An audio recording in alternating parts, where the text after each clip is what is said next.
It's nice to be in Queens. I don't come out here a lot. I'm not from New York, and I don't know New York all too well. Yeah, I'll tell you guys a tip. If you don't know New York too well, don't ever come to Queens when you're high. Because Queens when you're high looks just like wherever you're from. It just adapts to wherever you're from. And then you come down here when you're sober, like I did tonight, and I was like, God damn. Okay, Flushing Ave in Brooklyn looks crazy, right? Flushing Ave in Queens looks like a deleted scene from Mad Max Fury Road. What the fuck is that shit? And then you go an avenue over to, what's the, Myrtle? Not Myrtle.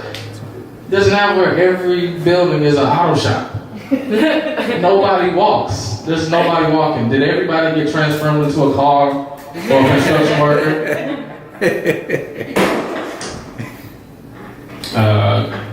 I'm 24 years old, but I was raised by like very conservative Republican parents, so I have the life experience of a 15-year-old.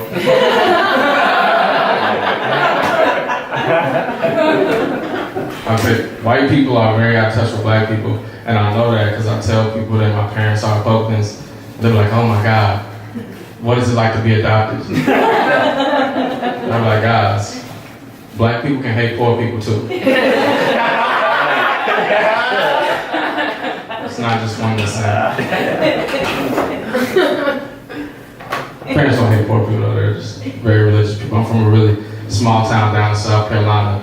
It's a really rough place. Like, when I was a kid, Forbes named us the most vulnerable town in the United States. And I didn't know vulnerable was a word you could use to describe a place. Like, yeah, we got a lot of teen gun violence. We got a lot of emotions to deal with too.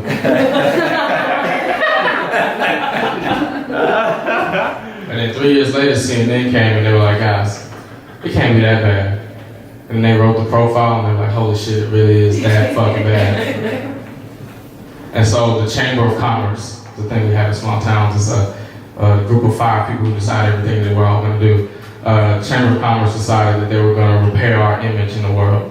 So they came up with this campaign called We Are Lancaster, where everybody printed up signs on stakes and they stuck them in front of their businesses and their homes and churches, and then everything just went back to fucking normal. It's not that sad. People are happy. A lot of people there that I know that are my age, everybody my age from back there is pregnant, and they got pregnant like young. And I like, a lot of them, they stayed back home. And I went to college and I didn't get pregnant. I was like, I should have just had a kid because I have student loans. Student loans are just like a pregnancy that people tell you to have. But a student loan is worse because people adopt babies. Nobody's ever been like, I'm looking for a nice $40,000 worth of debt with a 16% interest rate. Anybody giving that up?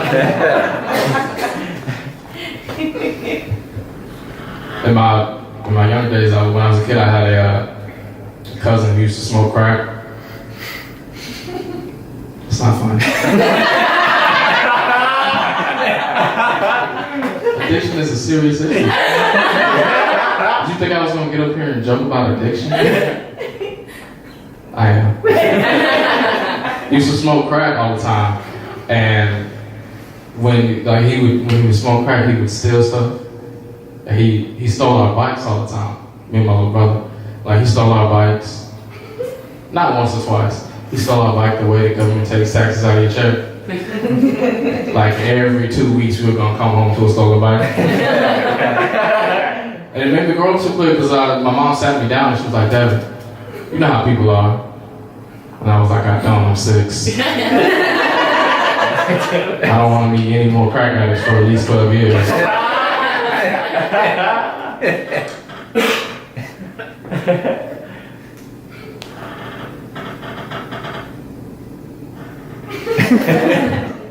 I need to go to therapy, because I'm a human being. But I'm pretty broke right now, so I just deal with my problems like a very respectable man from the 50s. Like I'm not an alcoholic or a domestic abusable boy. Do I brood?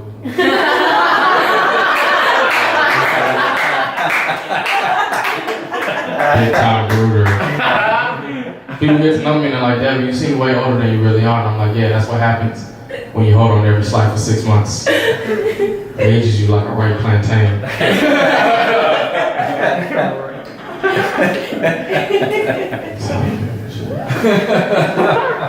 I experienced a lot of negative self-talk too, but mine's different than a lot of people. Like, I used to have suicidal ideations, but not anymore.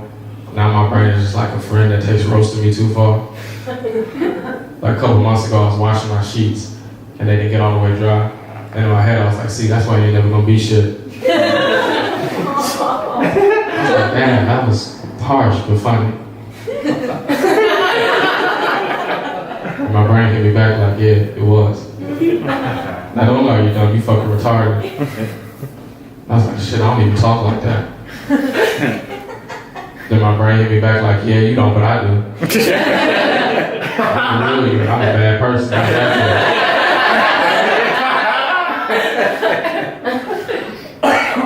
You ever have a thought and be like, shit, that was my first new personality introducing itself?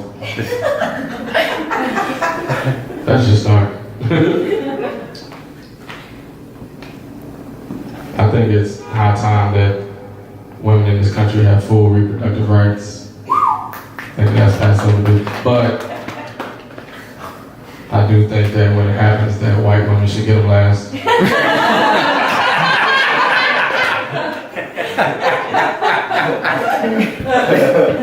Because weed is getting legalized, and once they get those two, they aren't fighting for anything else.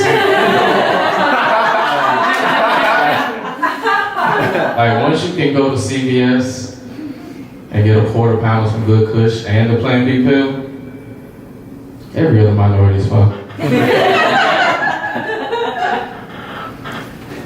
People assume that I only date white women sometimes, which is, it's I don't want to do that one, I want to do a different one.